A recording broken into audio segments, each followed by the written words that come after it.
कफन। कहानी कफन हिंदी साहित्य की प्रसिद्ध रचनाओं में से एक है। ये कहानी गरीबी, समाज और मानव स्वभाव की गहराई को उजागर करती है। इसमें मुख्य पात्र घीसू और माधव, बाप बेटे, अत्यंत गरीब और आलसी किसान हैं। वे मेहनत मजदूरी से जीने की बजाय दूसरों की दया और चोरी चकारी पर निर्भर रहते हैं।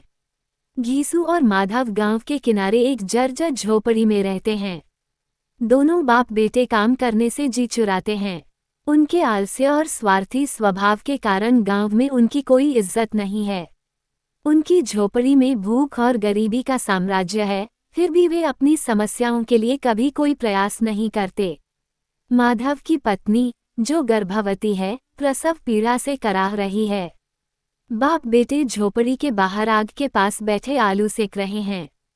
माधव की पत्नी के दर्द और स्थिति की परवाह किए बिना दोनों आलू खाने में मशगूल हैं। कहानी के इस दृश्य में लेखक ने मानवीय संवेदनाओं की कमी और स्वार्थ का गहरा चित्रण किया है। सुबह होते होते माधव की पत्नी की मृत्यु हो जाती है।